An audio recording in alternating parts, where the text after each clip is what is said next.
제가 어렸을 때 설교를 잘 듣지도 않았지만 또 들으면서도 무슨 말인지 모르는 경우들이 종종 있었습니다. 그 중에서도 목사님이나 전도사님이 늘 힘주어서 설명을 하는데 그게 무슨 내용인지 모르겠다 싶은 내용들이 있었습니다.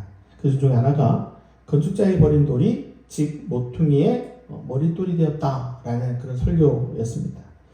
제가 초등학교 때 굉장히 이 설교를 많이 들었는데 저는 그때 이 머릿돌이라는 게 사실 뭔지 몰랐습니다. 그래서 전도사님이나 목사님이 설교를 하실 때 이걸 굉장히 중요하게 강조를 하지만 이게 무슨 말인지를 알아듣지 못했습니다. 물론 설교 전체를 다 못 알아듣기도 했지만요.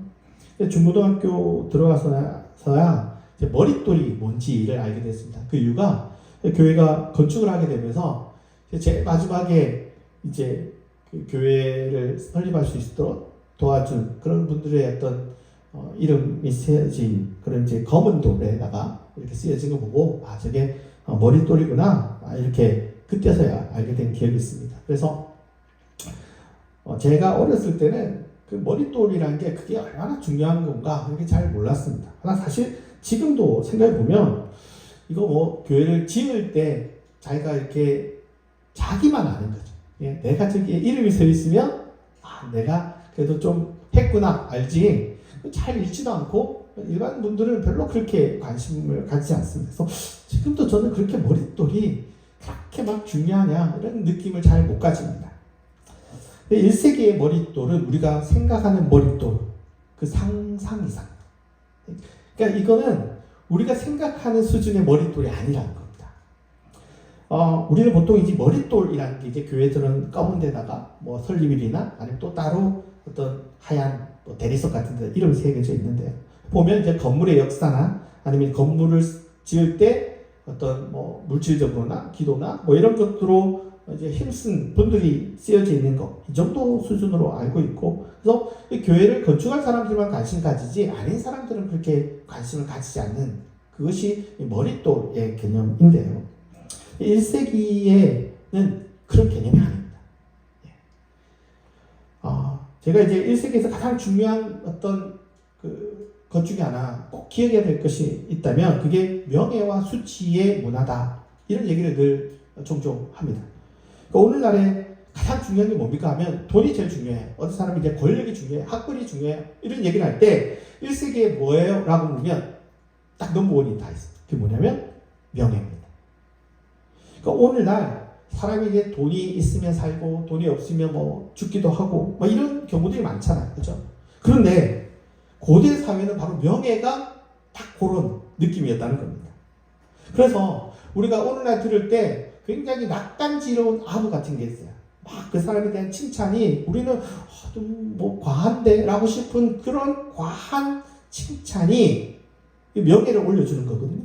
그게 그 시대는 의무이자 그걸 해야 되는 그러한 사회였다라는 겁니다.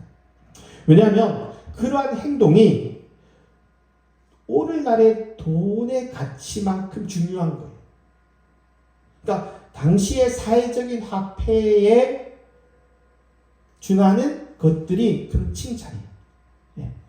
그래서 여러분 현대 사회에서는 우리가 뭘 가지고 이렇게 안심을 하냐면 내 통장의 잔고, 아니면 내가 갖고 있는 자격증, 아니면 내가 지나쳐왔던 그 학벌들, 아니면 내가 갖고 있는 직업들, 이런 것들이 우리에게 안정감을 주잖아요. 그렇죠?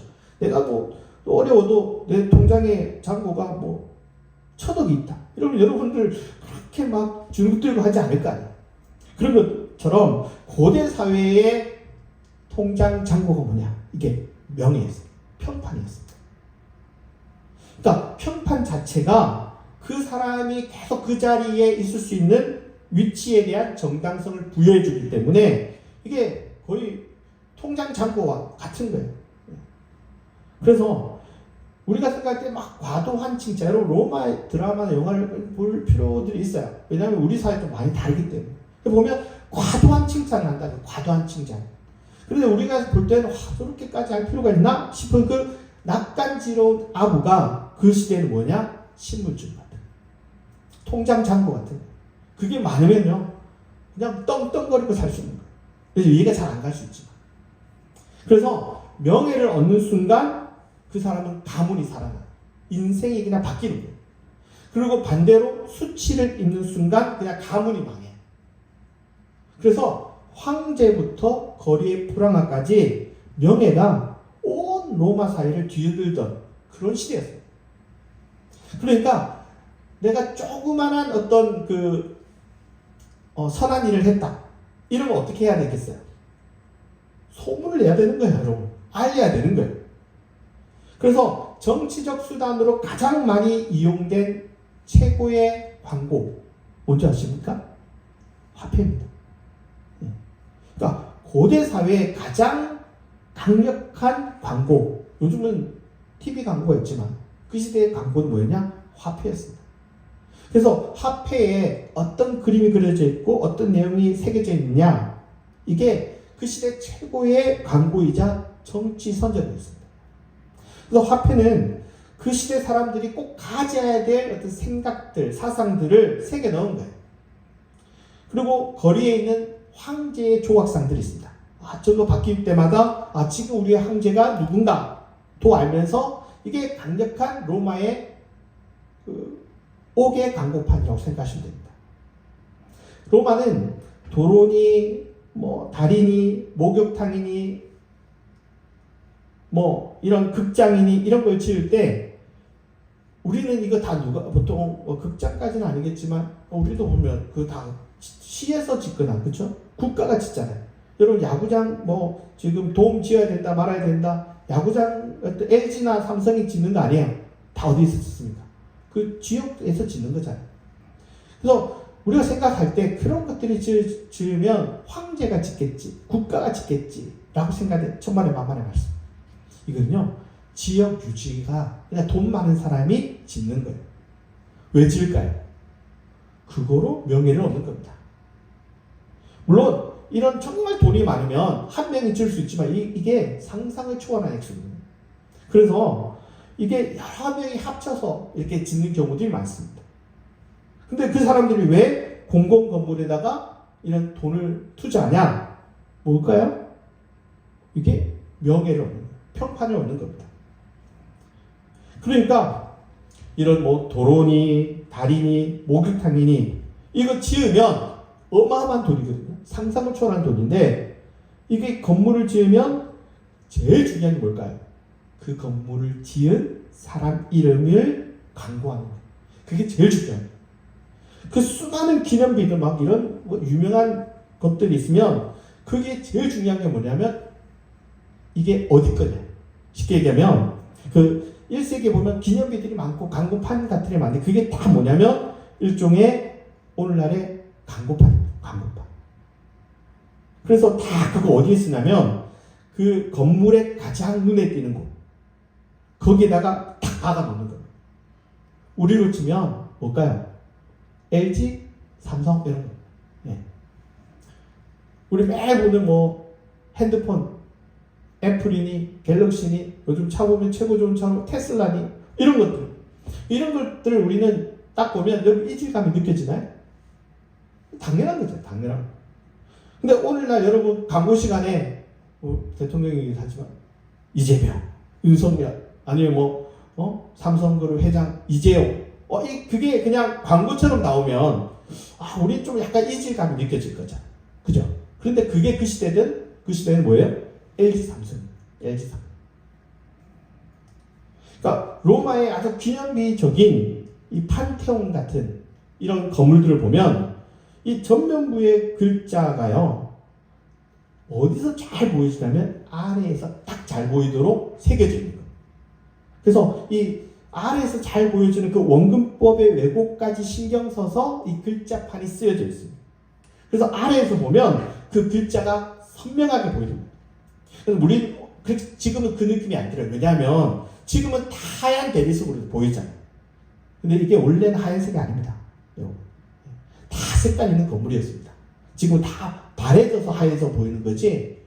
그래서 밝은 건물 같은 경우는 색상을 대비해서 빨간색 같은 게 탁 들어간다든지, 아니면 어두운 건물에는요 여기다 황금색 같은 거, 청동 같은 거 이런 거 해가지고 건물에서 제일 눈에 띄는 건 뭘까요? 글자판, 글자판.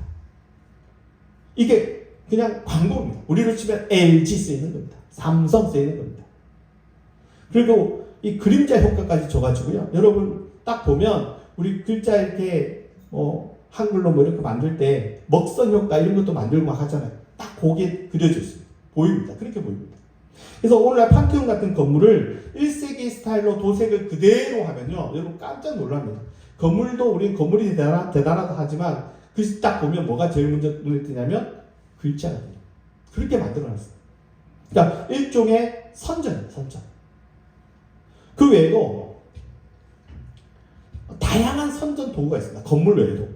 황제가 전쟁에서 승리하고 나오면 승리했다. 그거 끝나지 않죠. 꼭 뭘 합니까? 개선식이라는 걸 합니다. 개선식. 왜 개선식을 하냐? 퍼레이드를 왜 하냐? 황제의 명예를 높이는 거예요. 왜? 그게 그 시대에 제일 중요한 건데 그거로 끝내는 게 아니라 전쟁 끝나고 나서 더 중요한 건 이벤트. 광고입니다. 광고. 우리가 오늘 잘 아는 것처럼 뭐 검투사나 전차 경기 로마 하면 딱 그것 떠오르는 거죠. 이게 지금 우리로 치면요. 월드컵이니 아니면 올림픽이니 아니면 해외는 F1 뭐 이렇게 그 차 있잖아요. 그런 게 되게 인기가 많다만 우리나라에 좀 인기가 좀 적어도 이거 다 누가 개최할까요?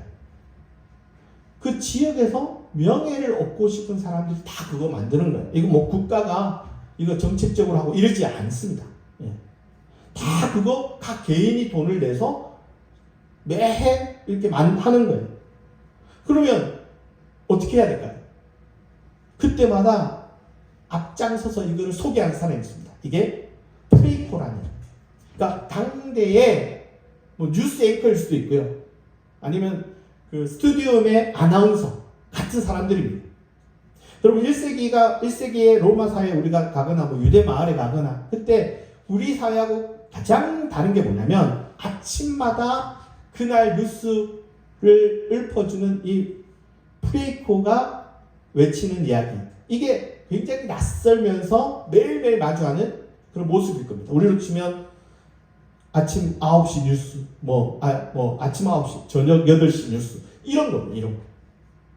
그러면서 오늘 빵은 어느 황제가 여러분들한테 공짜로 기부하셨다. 이거 되게 많거든요. 그리고 오늘, 검투사 경기가 어디서 개최되니까 많이 구경하러 오세요. 요 얘기합니다. 그거 다 누가 얘기하냐? 이 프레이코라는 사람이 합니다. 그때, 어떤 거를 얘기하냐면 그 정보만 얘기하는 게 아니라 이거를 개최한 사람들에 대한 그 엄청난 수식어를 막 붙여줍니다. 대단한데 이 사람이 얼마나 대단한 사람이냐. 특히 황제 같은 경우는요. 다 그게 신의 가문들이거든요. 거의 황제들이. 그러니까 뭐 어느 신과 어느 신 사이에서 태어난 그 신의 가문의 누구누구의 아들의 누구누구의 아들 쭉 씁니다. 그리고 이 사람은 세상을 구원하시고 위대하시고 너그러운 시혜자이신 이 황제가 무슨 일을 했다. 아니면 그 지역의 유지가 했으면 이 집안의 가문은 어떠한 가문이고 어떠한 사업을 했고 어떠한 훌륭한 일을 했으며 이러면서 이거를 개최한 사람의 이야기를 쭉 하는 거예요. 그게 광고입니다. 여러분 무슨 경기보다 여러분 경기만큼 뭐가 중요해요? 광고가 중요하잖아요. 그죠? 그겁니다. 그거. 그러니까 현대인이 보기에는 이게 정말 뭐 저렇게까지 얘기해. 우리가 듣고 있으면요. 너무 그거 낯간지러운 거죠. 낯간지러운 거. 그런데 그게 그 시대는 해야 되는 어떤 보답 시스템이에요. 광고입니다. 광고. 해야 되는 거예요. 오히려 주최자에 대한 광고 없이 야 오늘은 황제가 여러분들에게 모두에게 밥을 공짜로 줍니다. 빵이 공짜입니다. 받아가세요. 한다든지 아니 오늘 경기가 뭐 검투사 경기가 몇 시에 어디에서 있습니다. 라고 끝나면 큰일 나는 거예요. 왜요? 그거를 주최하게 한 그 사람이 이거를 한 이유가 그 사람의 이름을 남기기 위해서거든요. 근데 그거를 빼먹으면 이거는 그 사람의 수치를 주는 거예요. 그래서 이거는 무조건 해야 되는 거예요. 그 경기보다 더 중요한 건 뭐냐? 그 사람에 대한 광고입니다. 이게 일종의 언어적 화폐로 돌려드려야만 되는 것이 1세기 사회 시스템이었습니다. 그래서 개선식이 거행되면요. 시인들이 그 시대에 가장 훌륭하다고 하는 그 시인들이 뭐하냐? 그 황제와 관련된 신화를 시로 만들어서 막 읊어주는 거예요. 그게 일종의 정치 선전인데 이게 그것들이 다 일종의 명예 시스템이었습니다.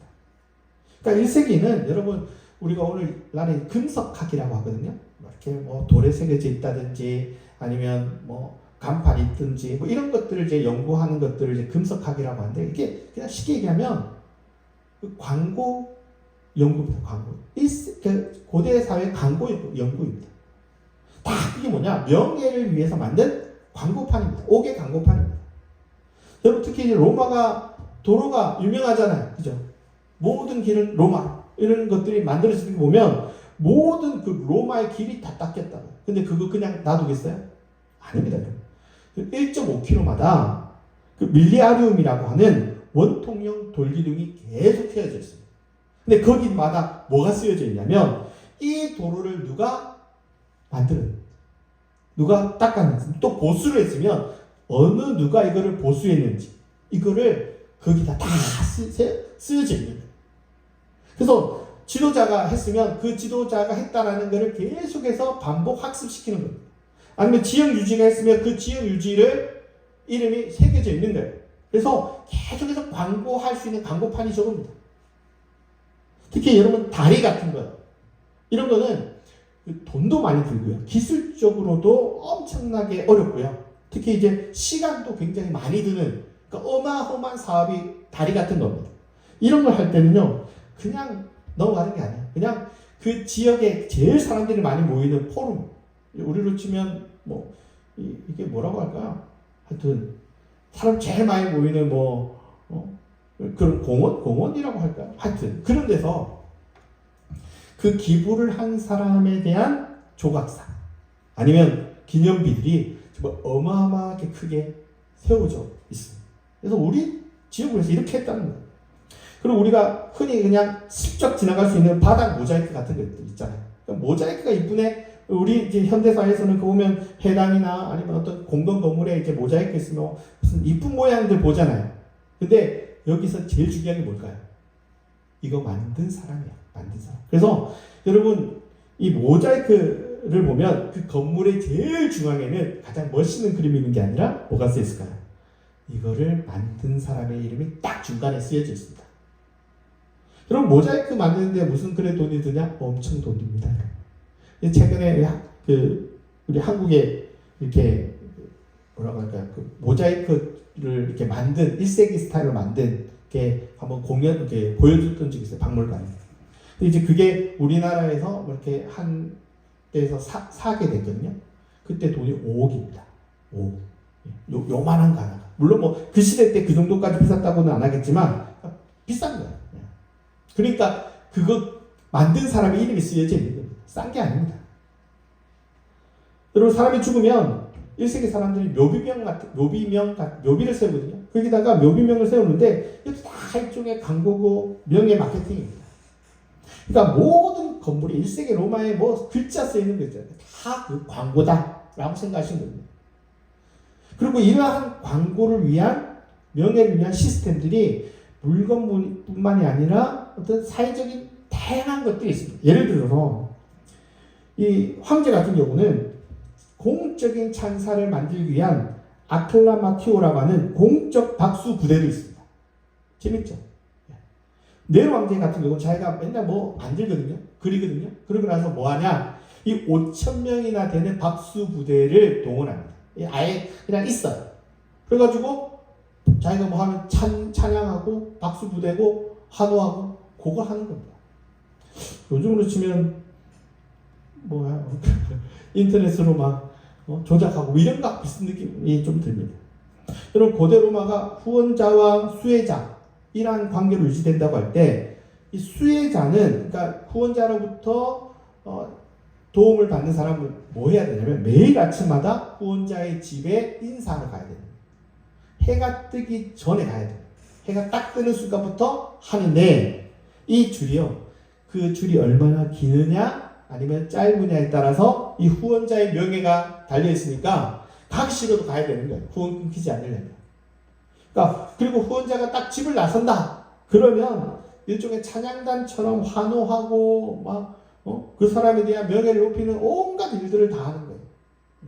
밥 먹기 전에, 일하기 전에 그거 하는 겁니다. 여러분, 로마나 유대 땅이나 다 할 것 없이 이게 이러한 시스템으로 사회가 움직이는 거예요. 이게 단순한 강구가 아니라 이게 그 당시에 돈이라니까요. 이게 없으면 그냥 죽고 사는 게 다 여기에 달렸기 때문에 이 시대 사람들이 이거를 그냥 놓치지 않는 거예요. 그냥 보면 저쪽에 있는 어느 지역에 있는 어떤 그 지역의 최고 높은 사람이 황제한테 아양 떨고, 아양이 아닙니다. 이게 시스템입니다. 여러분, 이게 알고 나면 신약 성경이 달라 보입니다. 여러분, 예수님이요, 바리새인들을 비판할 때 너희들은 구제하면서 뭐 한다고요? 거리에서 나팔을 부는데 이거 잘못됐다라고 예수님이 얘기하시잖아요. 그죠? 구제하면 예수님 뭐라고 해요? 오로사는 일이 왼소리 모르게 하고 좀 겸손하게 하지, 그거 뭐 그리 떠드냐. 그게 아니에요. 여러분, 당시 사회는요, 이 공적 선전을 통해서 사회적 명예를 얻는 게, 그게 그 시대의 생존 비법이에요. 그냥 그 삶의 방식인 거예요. 우리 시각에서는 이 사람 조그만 잘한 일 갖고 알리려고 한다, 순수성이 오염됐다, 이렇게 우리는 판단하잖아요. 근데 그게 아닙니다. 여러분, 1세기 사회에서는 그렇게 하는 게 그 사회 시스템입니다. 여러분, 로마 사회가 신분제라고 우리가 알잖아요. 그때 여러분, 우리가 생각하는 신분제하고 다른 게 뭐냐면, 노예가 평생 가는 게 아니에요. 노예도 해방이 되고요. 심지어 그 노예가 아주 극소수이긴 하지만 상당한 자리까지도 올라갈 수 있습니다. 그게 가능한 게 뭐냐? 노예라도 사회적인 명예를 얻었다. 엄청난 명예를 얻었다. 그러면 노예도 귀족이 될 수 있는 길이 바로 명예입니다. 그렇기 때문에 이 명예의 위상이 어마어마했습니다. 그러니까 우리가 생각하고 있는 머릿돌이 뭐라고요? 광고판입니다. 광고판. 광고판이 우리가 생각하는 거 상상 이상입니다. 근데 문제가 있습니다. 이 본문이 말하는 게 정말 모퉁이의 머릿돌이다 라는 겁니다. 첫 번째 이상한 게 뭐냐면, 이 바닥 모서리에, 그러니까 벽과 벽이 만나는 그 지점에 연결되는 그게 코너스톤, 뭐라고 하죠? 이게 이걸 아는 거예요. 모퉁이의 머릿돌이라. 물론 건축에서 바닥 모서리 같은 거를 기초로 이렇게 쓰기도 합니다. 그런데 여러분, 아까 얘기한 것처럼 머릿돌이 뭐라고요? 광고판입니다. 옥의 광고판입니다. 예. 그러면 이 광고판을 어디다가 새긴다고요? 건물 제일 잘 보이는 곳. 거기다 딱 붙여야 되는 거죠. LG나 삼성이나 아이폰인데 여러분, 그게 건물에 중간에 딱 붙어 있어야 되잖아요. 근데 그게 아니라 건물에 저 사각지대에 모퉁이에 딱 있으면 그 사람 볼까요, 안 볼까요? 그러니까 그런 게 없단 말이에요. 모퉁이에다가 광고판을 새기는 일이 거의 없어요. 물론 없지는 않겠지만. 그래서 일종의 기념비적인 그 글을 인스크립티오라고 하는 타툴로스라고 하는데, 쉽게 하면 광고판인데, 이 광고판이 모퉁이에 있다? 이게 좀 이해가 안 되는 학자들이 볼 때. 두 번째로 이상한 건 뭐냐면, 이게 버린 돌이에요. 버린 돌. 많은 학자들이 지금 우리가 전통적으로 번역했던 이 모퉁이의 돌이 머릿돌로 쓰여졌다라는 게 잘 이해를 못하는 표현이라는 거예요. 그 중에 하나가 뭐냐면, 여러분, 고대 건축에서 기초로 사용하는 그 돌이 집의 수명을 결정하는 아주 가장 중요한 그런 자재인데, 이거 그냥 허투루 쓰는 게 아니거든요. 그래서 가장 질이 좋고 모양이 반듯하고 단단한 돌을 딱 중간으로 딱 세워가지고 머릿돌이나 아니면 모퉁이돌이나 기초석이나 이렇게 해가지고 사용하는 거지, 좀 버린 돌을 쓴다? 그게 1세기 건축에 있을 수 없는 일이라는 거죠. 여러분, 기초공사를 할 때 건축자가 잘 닦인 돌을 이건 좀 쓸모없어 라고 버릴 리가 없고요. 첫째는. 두 번째는 어떻게든 규격에도 안 맞고 울퉁불퉁해서 벽으로도 쓸 수 없는 돌을 그 정도 돼야 버리는 건데, 여러분 이 모퉁이 돌이라는 거는 정교한 겁니다. 가장 정교한 거. 그래서 어떠한 돌보다 딱 그 각에 맞춰야 그 건물이 지탱된단 말이에요. 근데 거기에 버린 돌을 쓴다? 이게 너무 1세기 건축에 어울리지 않다는 거예요. 그래서 건축학적으로나 경제적으로 이해가 안 된다. 두 번째입니다. 세 번째, 이 모퉁이 돌이 오독이라는 거예요. 원래 이 헬라어 단어가요, 케팔레고니아스라고 하는데, 이게 모서리의 머리라는 단어입니다. 이 모서리의 머리가 아까 얘기한 것처럼 건물의 모퉁이의 돌도 될 수 있어요. 근데 이 단어가 가장 많이 쓰여지는 건 어디냐면, 이 바닥에 모서리가 만나는 지점의 그 기초석을 쓰기보다는 오히려 건물의 아치, 그 아치의 가장 중간에 딱 꽂히는 그 돌을 케팔레고니아스라고 해요. 그래서 이 건물의 가장 윗부분인 아치의 가장 딱 중간인 그 머리로 번역되는 게 케팔레고니아스입니다. 그러니까 그렇게 되면 이게 그 모퉁이가 아니라 뭐가 돼요? 아치의 중심이 되는데, 이걸 이맛돌이라고 합니다. 이맛돌이 되는 겁니다. 학자들이 케팔레고니아스가 어디 쓰여져 있는가 살펴보니까 특히 신약 성경과 그 유사한 시대에 쓰여진 그 유대문헌이 있어요. 그 유대문헌에 보니까 지금 예수님이 쓴 그 비유하고 거의 비슷한 표현으로 얘기가 된 문헌이 하나 있어요. 그 솔로몬의 증언이라고 하는 아주 유대 문헌 중에 하나가 있습니다. 이 유대 문헌에 무슨 얘기가 쓰여진가 살펴보니까, 이제 솔로몬의 이야기를 이제 1세기 정도에 쓰여진 얘기인데, 이 솔로몬이 성전을 이제 완공해서 하려고 하는데, 성전의 꼭대기에 가장 중요한 그 주춧돌을 뭘 쓸까 막 고민을 해요. 그래서 이때 이제 가장 그 건물의 하중을 견디기 위해서 세워두는 게 주춧돌인데, 사실 이게 그 모양도 좀 특이하고 해서 쓰지 않고 버렸습니다. 버린 돌하고 이야기 비슷하잖아요. 그러다가 성전 입구에 이 아치의 딱 중간, 이맛돌을 딱 집어넣을 때 생각해보니까 그 버린 돌이 딱 아치에 맞는 거예요. 케팔레고니아스 그게 딱 맞는 거예요. 그래서 이때 솔로몬이 118편 22절을 그 솔로몬의 증언이라는 책에서 딱 읽는 부분이 나옵니다. 그게 뭐냐? 건축자가 버린 돌이 지 모퉁이의 머릿돌이 되었나니, 요거 딱 씁니다. 그러면서 어떻게 해요? 그 아치형이 휘어진 그 중심의 돌로 쓰고 있습니다. 여러분 아치형 건축이요, 여러분 그 고대 근동에도 쓰여져 있습니다. 그래서 뭐 많이 있습니다, 아치가. 그런데 이거를 가장 그 건축의 핵심으로 발전시킨 게 뭐냐면 로마의 건축입니다. 로마의 건축에 여러분 콜로세움의 가장 핵심이 뭔지 아십니까? 여러 개가 있는데, 뭐 돌의 무게라든지 이런 것들 등등등 있는데, 그 중에서 가장 핵심 중에 하나가 이 이맛돌입니다. 이 아치입니다. 로마 건축에서 이 건물을 높이 세우는 것은 이제 거의 로마에서 가장 활발하게 발달된 건축인데요. 그 가능하게 하는 게 바로 아치형이고, 그 중에 핵심이 뭐냐?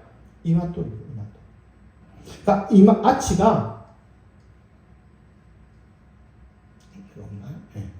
아치가 힘을 분산시켜서 돌들이 더 단단히 압축시켜서 건물이 잘 세워지도록 하는데, 그 중심에 뭐가 있냐? 이맛돌입니다. 이맛돌. 그러니까 로마 건축의 핵심 이맛돌입니다. 물론 뭐 딴 것도 핵심이라고 얘기하기 좀 그렇긴 한데, 하여간 이 맨 꼭대기에 들어가는 모양이 약간 정사각형이 아니에요. 약간 쐐기 모양 같이. 그래서 보통 직선 벽을 쌓을 때는 이 돌이 규격 외 돌이잖아요. 그러니까 안 쓰다가 아치를 쓸 때는 뭐가 이게 필요해요? 이게 최적화된 돌인 거예요. 이 돌이 없으면 안 되는 거예요.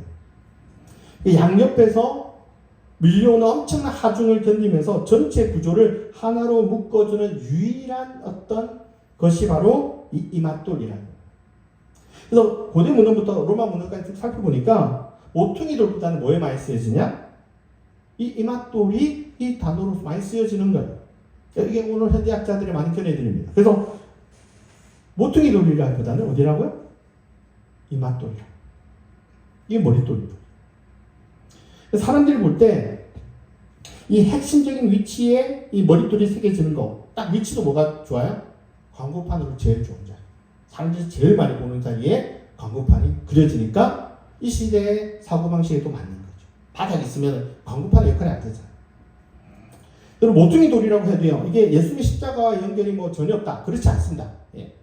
버려진 돌이라는 것이 사실 이 이야기의 핵심이기 때문에 그 이야기는 충분히 우리가 그 중요성을 느낄 수 있습니다. 그러나 모퉁이 돌이라기보다는 이맛돌이라고 생각할 때 예수님의 십자가 이야기와 이 이야기가 거의 일치하더라는 거예요. 왜냐하면 이 이맛돌은 지금 그냥 처음부터 세워진 게 아니라 버려진 돌이었죠. 근데 버려진 돌이 어떻게 돼요? 제일 높은 곳으로 올라간다. 사람들의 시선에서 이리 치고 저리 치고 땅바닥에 굴러다니는 돌이 건축의 마지막 순간에 어떻게 돼요? 제일 중요한 핵심에 딱 꽂히는 거예요. 바로 이 올려진 돌이라는 그 이미지는 예수의 죽음과 부활의 이미지와 딱 떨어지는 거죠. 맞아 떨어지는 거죠. 세상에서 버림받아서 가장 낮은 곳으로 내려가서 사람이 겪을 수 있는 정말 최악의 고통이 그 십자가에서 죽임을 당해서 버려졌는데 어떻게 하나님께서 일으키셔서 가장 높은 곳으로 올리셨다는 그 부활의 이미지와 이 이맛돌이 맞아 떨어지는 거예요. 흔히 이제 빌립보서에 보면 케노시스 신앙, 자기를 비워 종의 형체가 되셨다.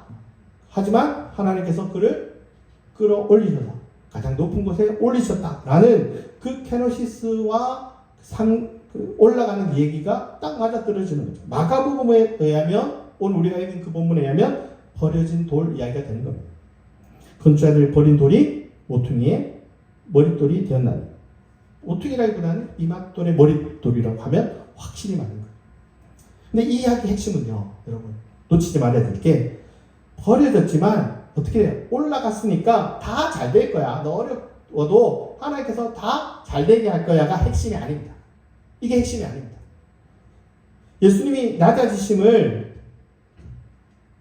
예수님도 받아들이셨고 하나님도 받아들이셨다. 이게 이야기의 핵심입니다. 빌립보서에 제가 늘 얘기하는 게 뭐냐면, 이 빌립보서 이야기의 핵심이 뭐냐면 신이 종의 형체가 되었다는 거예요. 그 원래 있어야 돼, 그 신이. 마가복음 이 본문에, 오늘 우리가 읽은 이 본문의 핵심은요, 그 빌립보서에서 스스로 비어 종의 형체가 되셨다면, 여기는 스스로 비어 버려진 돌이 된다.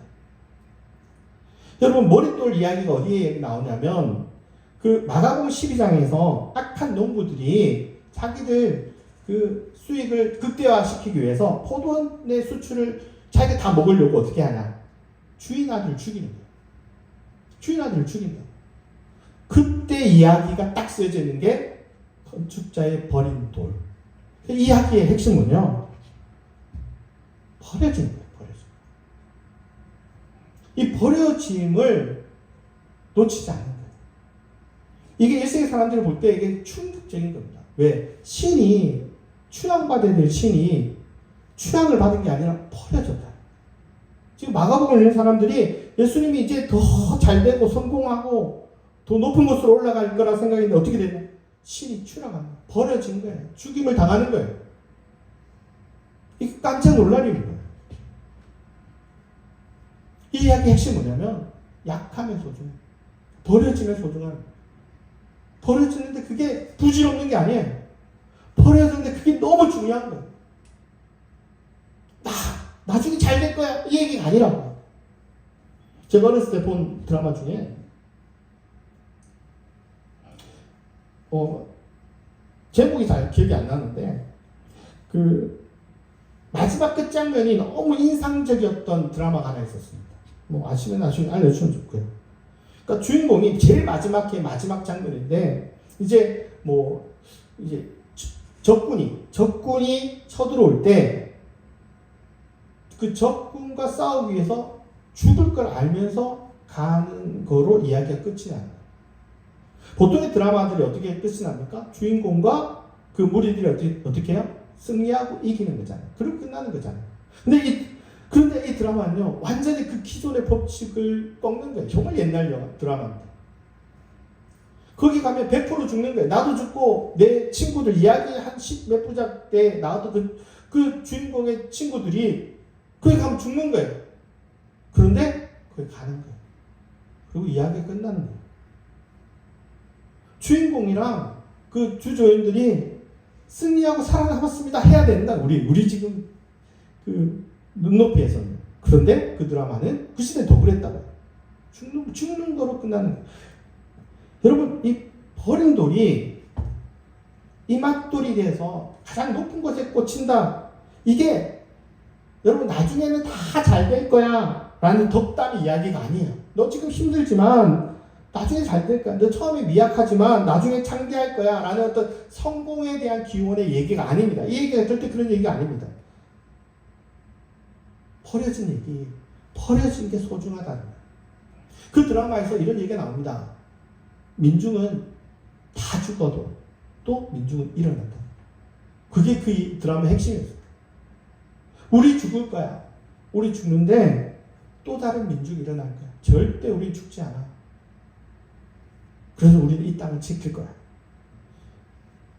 버려진 바닥에 있는 그 민중의 소중함을 이야기하면서 끝나더라고요. 충격적이에요. 여러분, 우리가 너무 높은 곳에 살면요, 낮은 곳의 소중함을 모릅니다. 여러분, 1등하고 있는 사람은요, 꼴등을 절대 알 수 없습니다. 너무 기쁘면요, 아픔의 소중함을 모릅니다.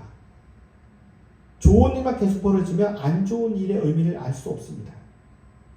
버려진 돌의 소중함을 모른다는 거예요. 그러나 예수님의 이 이야기는 버려진 게 누구라고요? 하나님의 아들이야. 그래서 그건 절대 의미가 없는 게 아니에요. 예수님도 버려졌는데 그게 의미가 있는 거예요. 우리 인생 가운데 버려졌는데, 아픈데, 추락했는데 그게 쓸모없지 않다는 거예요. 그걸 알아보라는 거예요. 그게 중요하다는 거예요. 최근에 악뮤 노래 가운데 이 노래가 나오나 수많은 사람들이 그 밑에 댓글을 달았습니다. 왜냐하면 이거 듣고 위로가 되더라는 거예요. 제목이 기쁨, 슬픔, 아름다운 마음이라는 노래가 있습니다. 가사가 이렇습니다. 기쁨 뒤에 슬픔이 오는 건 아름다운 마음이야. 잘 어렵죠. 쫓아내지 말고 품어주어라. 아주 예쁜 돌이 된단다. 이보다 더 좋은 것은 없어. 흐린 날도 화창한 날도 시린 날도 끼우고 나면 다 퍼즐이 될 거야. 뭐 이런 그 가사들이 써있어요. 이 말은 뭐냐면 인생을 살아가다 보면 어려운 일이 생긴다는 거죠. 운이 나쁜 일이 생기는 거예요. 그리고 억울하다는 일이 생겼을 때 그걸 억울하다고 보지 말고 아름다운 마음이라고 봐라. 슬픔이 오면 슬픔을 쫓아내는 게 아니라 그걸 품어주면 그게 날카로운 상처가 되는 게 아니라 오히려 보석이 된다는 거예요. 그 아팠던 그것이 다른 사람도 괴롭히고 나도 괴롭히는 그 날카로운 물질이 되는 게 아니라 기념비 같이 되어서 오히려 단단한 보석 같은 게 되니까 이거 소중한 거예요. 인생에는 햇빛만 있는 것이 아니라 슬픔이라는 그늘도 찾아오게 되는데 이 슬픔이 오는 건 사실 너무 당연한 거고 그것조차도 사랑받을 수 있다라는 아주 긍정적인 시선의 그 눈으로 바라보는 그런 노래였습니다.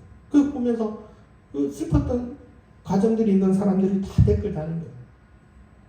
인생을 살 때 수많은 굴곡을 경험하고 또 어려운 시기를 버텨난 그런 게 여러분 없으면요, 밋밋한 인생, 말할 것도 없는 인생, 뭐 이렇게밖에 될 수 없을지 모르겠지만 그런 인생을 겪은 사람들은 오히려 그게 생각하기도 싫은 것일 수도 있지만 그게 또 소중한 그 애틋한 추억도 되는 사람들도 있다는 거죠. 여러분, 이런 시기에 겪는 아픔이나 슬픔이나 약함이나 부족함을 따뜻한 마음으로 바라보라는 거예요. 우리가 성공의 1등이나 최고에만 관심을 갖다 보면 꼴등이나 추락이나 실패를 맞이할 때 버티기가 힘듭니다. 그리고 인생에 1등만 있는 게 아니잖아요. 1등 올라가면 나중에 어떻게 돼요?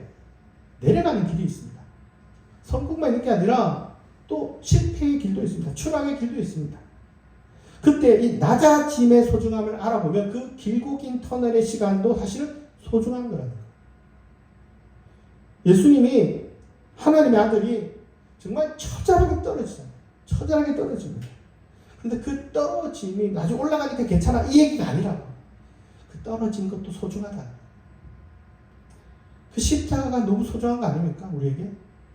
부활도 소중하지만 그 가장 인간으로서 그 극대의 극도의 그 고통에 들어갔던 그 낮은 곳, 이게 소중한 거죠.